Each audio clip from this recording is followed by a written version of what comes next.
ஐசிசியின் all of fame அங்கீகாரம் வழங்கப்பட்டதற்கு முதலமைச்சர் மு.க. ஸ்டாலின் வாழ்த்து. அனைத்து விதமான ஐசிசி கோப்பையும் வென்ற ஒரே கேப்டன் தோனி எனவும் புகழாரம்.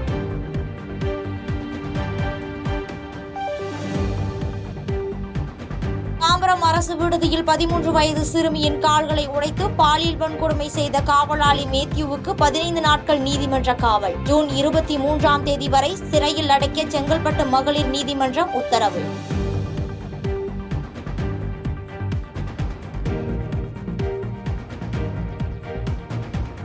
ஒருங்கிணைந்த கல்வி திட்ட நிதி பெறுவதில் ஓராண்டு உறங்கி கோட்டை விட்ட தமிழக அரசு மாநில உரிமையை காப்பதில் படுதோல்வி அடைந்துள்ளது. அரசியல் லாபம் தேடுவதில் திமுக தீவிரம் காட்டியதால் தான் 43 லட்சம் மாணவர்கள் பாதிக்கப்படும் ஆபத்து ஏற்பட்டிருப்பதாக அன்புமணி விமர்சனம்.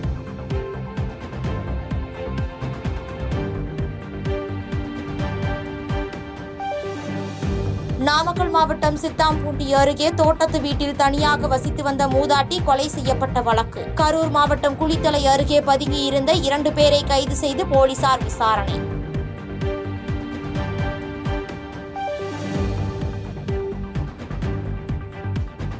திமுக ஆட்சியில் கொலைக்கள தலைநகரமாகும் கொங்கு மண்டலமே சாட்சி என சீமான் காட்டம். நாமக்கல் மாவட்டம் சித்தாம்பூண்டி மூதாட்டி படுகொலையை சுட்டிக்காட்டி அறிக்கை.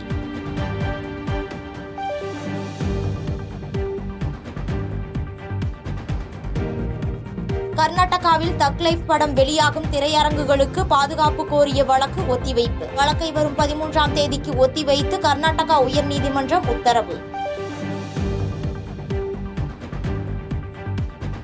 விருதுநகர் மாவட்டம் காரியாபட்டி அருகே 30க்கும் மேற்பட்டோருக்கு திடீரென வாந்தி மயக்கம். கிராமத்தில் சுகாதாரத்துறை மூலம் மருத்துவ முகாம் நடத்த ஏற்பாடு. பல்வேறு கோணங்களில் மருத்துவ அதிகாரிகள் தீவிர விசாரணை.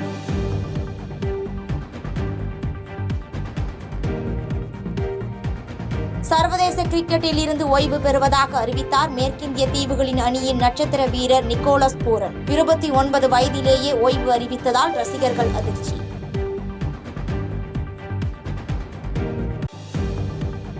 டெல்லியில் காங்கிரஸ் தலைவர் மல்லிகார்ஜுன கார்கே ராகுல் காந்தியுடன் கர்நாடக முதலமைச்சர் சித்தராமையா சந்திப்பு.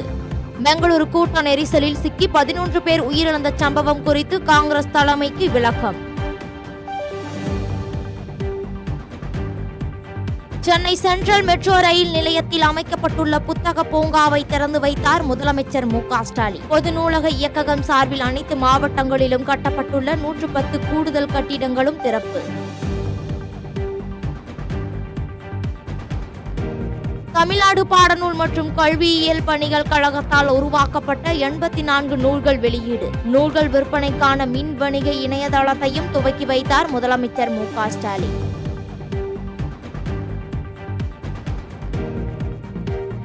தமிழ்நாட்டின் பொருளாதார முதுகெலும்பு பெண்கள்தான். 9.69% பொருளாதார வளர்ச்சியோடு இந்தியாவின் என்ஜினாக தமிழ்நாடு உள்ளது என முதலமைச்சர் மு.க. ஸ்டாலின் பெருமிதம்.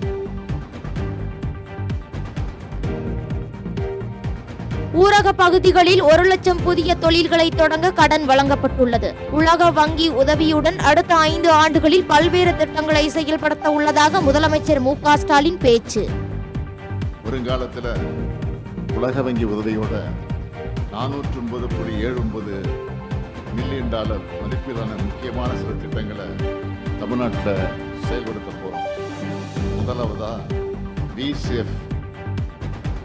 திருக்குறள் சனாதானத்திற்கும் புதிய கல்விக் கொள்கைக்கும் எதிரானது. ஆளுநர் கருத்துக்கு விசிக தலைவர் தொல் திருமாவளவன் பதில்.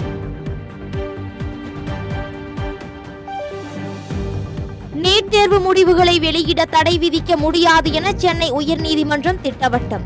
மின்சார துண்டிப்பு காரணமாக மறுதேர்வு நடத்த வேண்டும் என 13 மாணவர்கள் தொடர்ந்த வழக்கில் நீதிமன்றம் உத்தரவு.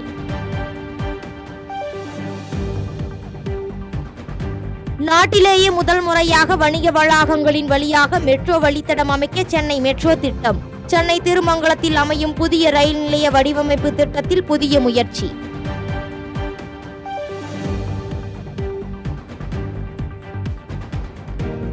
செய்திகளை உடனுக்குடன் தெரிந்து கொள்ள கீழ்கண்ட கேபிள் மற்றும் டிடிஎச் நெட்வொர்க்குகளில் எம்நாடு செய்தி தொலைக்காட்சியை காணுங்கள்.